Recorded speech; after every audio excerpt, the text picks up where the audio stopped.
I need to get good at this.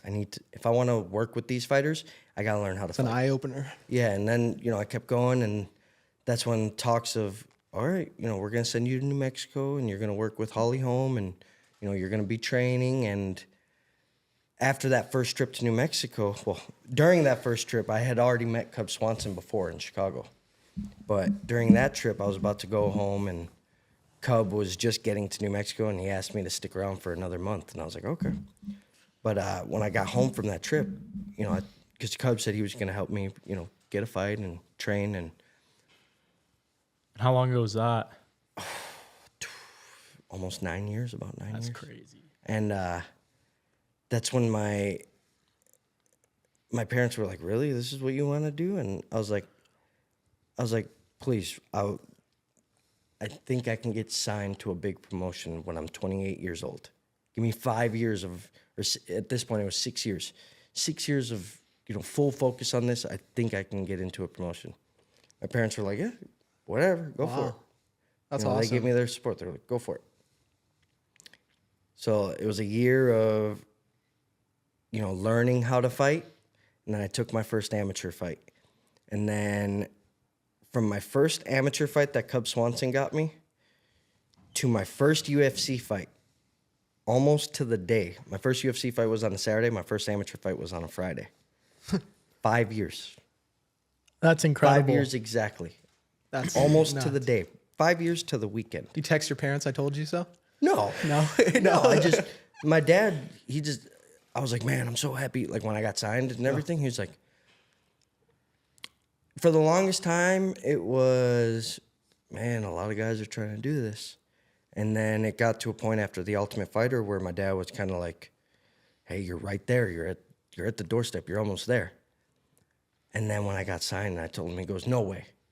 Really? No, like it was hard for him to believe. Yeah. And I was like, yeah, we did it. And he was like, I knew you could do it. And it was one of those things he's always told me since day one. Like, when I say I'm going to do something, I've done it. Some people tell me I overthink or I overstress about things, but it's the fact that I set a plan, and those deadlines and those plans are super important to me. Stay determined. Yeah. How good has training over the years, like, too, working under guys like Cub? When you first met Cub, how was it? You knew who Cub was. Yeah. Oh, dude. Wanna It's hear a about that legend. story? It was incredible. The first time I met him was in a wrestling room, and I got brought in. It was during like Christmas break.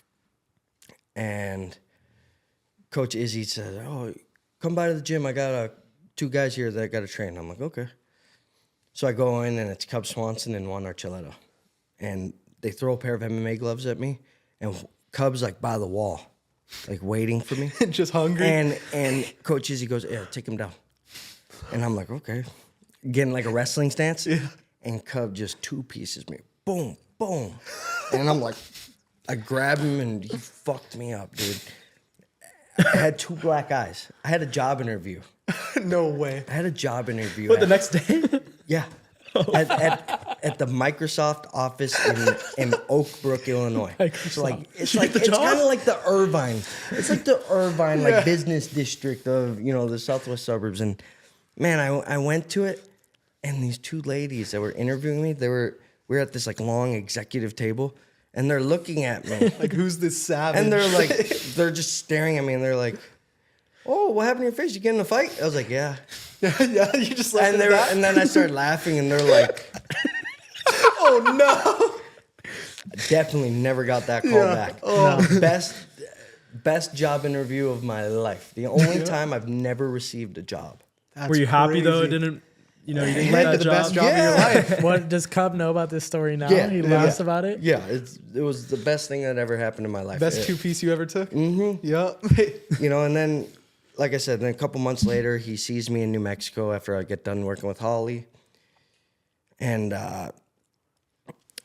he brought me out to, this was crazy, He kind of set a couple rules for me. He's like, you don't say no to a fight, and you don't say no to training opportunities. Those are two things that you just never know.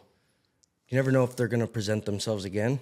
Or lead And with something. yeah, and like sometimes like if you say no to a fight because you're like, oh, I'm not ready, or that guy's really good, or this or that, you're going to get what you're asking for. Your next fight might even be harder. Yeah. So when you say training opportunities, is it maybe like sparring with someone or That- training with someone like a different team? Or There's that, or, you know, someone inviting, like when you're at a certain level and you get invited to a camp to go train, and you're going to have all these new partners and new experience, like stuff like that. makes and you a so- better fighter, right? Learn new styles. You learn Heck a lot of stuff. Yeah. And so after the Holly one, when Cub had me stay out, I'm like, okay, so I stayed with him for a little bit longer, and then I'm like, so how am I getting home back to Chicago? He's like, oh, I'm gonna bring you to my fight with me. And I was like, okay, cool. So then I go out to his fight, and after his fight, I'm like, so what now? He's like, oh, I'm gonna send you to Chicago. You're gonna keep training, and I'll call you when. He's like, just keep training. I'll call you when it's time to do it again. So I go back to Chicago, and it's about to be wrestling season, and I mix myself up in a little bit of trouble. Let's just say I had a long night, and I was driving a car one morning when I shouldn't have been. Never got in trouble, but I had someone know that, like, hey, you shouldn't be driving. This is how dumb I was, man. Midwest activity. Midwest activity. Ohio. And, keys were called? You know, my coach straight up, you're fired. You're done. And you're done. He said, you're drunk. You're never going to change. Good luck with your life. Ooh. And man, that hurt. And I was supposed to go train with Cub in like 3 weeks. And Cub texted me one day, and he had no idea what was happening. He texted me one day, and he's like, so how's it going out there? You ready to come out here? And I'm like, ooh, have you not talked to Coach? He's like, no. And then I gave him a breakdown of what happened. And I'm like, hey, man, I'm willing to change my life to chase this. I messed up really bad. If there's anything you can say or do to, you know, give me another chance. Cub never texted me back. It was on red. Damn. And I was like, oh, man, I just ruined my life. Damn. You know, my opportunity to do this was, I drank it away. It was right there. Yeah. And like 2 days before I was supposed to leave, Cub texted me, hey, talk to Coach Izzy. So I call Coach, and he's like, oh, meet me at this restaurant. We went to this little Greek diner, like little breakfast spot, and Coach just went off on me in front of all these little old people trying to enjoy their Disciplined you. breakfast. Just went off on me. And there's a plane ticket on this little diner table, just getting yelled at. Why should I give you this ticket? You could have ruined my life, your life. I heard it all. And at the end of it, he just looked at me. He's like, you're Cubs' problem now. He's like, you're Cubs.